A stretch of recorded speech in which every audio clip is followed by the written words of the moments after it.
আপনি মেবি জানেন সোশ্যাল মিডিয়াতে একটা বিজনেস ওনার যিনি হচ্ছেন নিজের হচ্ছে স্কিন কেয়ার লঞ্চ করেছিল, সেই সেম প্রোডাক্ট আপনিও নিয়ে এসেছিলেন। সো এটা নিয়ে আপনি হয়তো বা সবাই অনেকে ক্লেম করছে আপনি নকল করছেন, আপনি কপি করেছেন।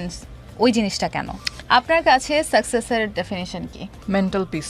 ওকে, অন্য ব্র্যান্ড প্রমোট করবেন যদি অফার আসে? কোয়ালিটি দেখব। যদি মনে হয় যে একটা মানুষ আমার কাছ থেকে মানে ভালো কিছু পাবে, আমার কাস্টমাররা আমাকে একটা ট্রাস্টের একটা জায়গা তৈরি করেছি আমি এত বছরে, যদি মনে হয় যে ট্রাস্ট আমি ধরে রাখতে পারবো এবং আমার কাস্টমার উপকৃত হবে, তাহলে আমি অবশ্যই করব। আমি চাই অ্যাকচুয়ালি যারা নতুন এন্টারপ্রেনার আছে তাদেরকে সাপোর্ট করতে অলওয়েজ। নেগেটিভ পাবলিসিটি কতটুকু জরুরি একজন উদ্যোক্তার জন্য? একদমই জরুরি না। আমার হাতে অনেক অপশন ছিল যে নেগেটিভ পাবলিসিটি, কারণ সবাই স্ক্রিনে থাকতে চায়। আমি আপনাকে বলছিলাম যে আপু সবাই স্ক্রিনে থাকতে চায়, এখন কিভাবে স্ক্রিনে থাকতে চায় তাদের কোনো ফ্যাক্টই না। বাট আমার কাছে মনে হয়েছে যে আমার স্ক্রিনে থাকাটা যেরকম জরুরি, আমার পার্সোনালিটি মেনটেন করাটা ততটুকু জরুরি।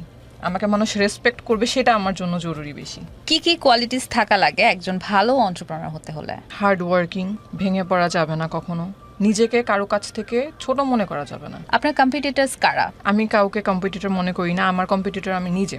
বিকজ আমি প্রতিদিন আমার নিজেকে বেটার করতে চাই, আমার চেয়ে বেটার আমি হব, এরকমই আমার মাথায় থাকে সবসময়। কম্পিটিটরসরা কি কখনো ফ্রেন্ড হয়? অবভিয়াসলি হয়। বিজনেস কম্পিটিটরস আমার, ইনফ্যাক্ট আমার এখানে মানে আমি যে বিজনেসটা করছি এরকম অনেকে আছে যার সাথে আমি প্রতিদিন কথা বলি, হ্যাং আউট করি।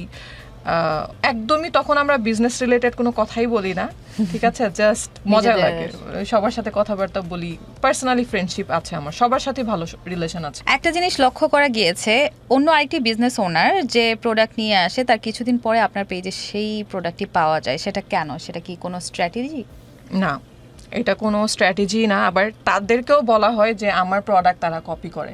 অ্যাকচুয়ালি আমরা যারা এই সেক্টরে বিজনেস করি সব কিছু কিন্তু রিলেটেড এবং ট্রেন্ডে আমরা চলি, ঠিক আছে। একটা নতুন ইনগ্রিডিয়েন্ট আসছে, সো মোটামুটি একজন আরেকজনের কাছে আইডিয়া নিয়ে এই প্রোডাক্ট আনতেই পারে। এখন সে আমাকে দেখে কপি করতেছে বা আমি তাকে দেখে কপি করতেছি এরকম কিন্তু না। স্কিন কেয়ারের বা মেকআপের সব কিছু কিন্তু বেসিক, ফাউন্ডেশন, প্রাইমার, এইটা ওইটা, এগুলো কিন্তু বেসিক। এখন কে আগে আনলো কে পরে আনলো ডাজন্ট ম্যাটার।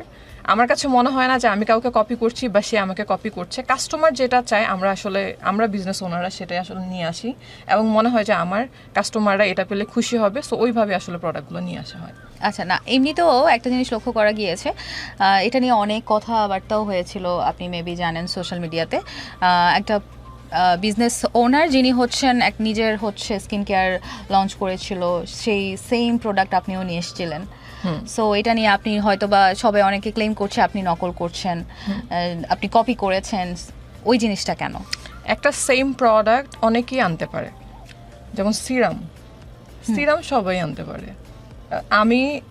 আমাকে অনেকে, আমি বলবো না কপি করছে, হয়তো আমার প্রোডাক্টে ইন্সপায়ার হয়ে অনেক কিছু প্রোডাক্ট আনছে। এর মানে এইটা আমি ক্লেম কখনোই করতে পারবো না দ্যাট সে আমাকে কপি করছে বা আমি কাউকে কপি করছি। একটা কাস্টমার যদি এসে কন্টিনিউয়াসলি, বা অনেক কাস্টমার, যেহেতু আমার অনেকগুলো ফিজিক্যাল স্টোর আছে, 11টা স্টোর আছে, কাস্টমারের কিন্তু আমরা একটা করি, মানে লিস্ট রাখি যে কাস্টমাররা কি কি এসে আমাদের আউটলেটে চাচ্ছে। এটা কিন্তু সবগুলো আউটলেটে বলা আছে যে কাস্টমারদের ডিমান্ডটা যাতে তারা নোট করে রাখে এবং এন্ড অফ দ্য মান্থ তারা যাতে সাবমিট করে। তখন যখন আমরা দেখি যে কাস্টমাররা এরকম একটা প্রোডাক্ট চাচ্ছে, এরকম একটা প্রোডাক্ট আমাদের ব্র্যান্ডে চাচ্ছে, তখন কিন্তু আমাদের R&D টিমের কাছে ওই জিনিসটা ডিরেক্ট চলে যায়, ফরওয়ার্ড করে চলে যায় যে এই প্রোডাক্টগুলো কাস্টমার ডিমান্ড করছে এবং এই প্রোডাক্টগুলো আমরা আনতে চাচ্ছি। তখন তারা ডেভেলপ করে আমাদেরকে পাঠায় এবং ওই রকমভাবে কিন্তু প্রোডাক্টগুলো নিয়ে আসা হয়।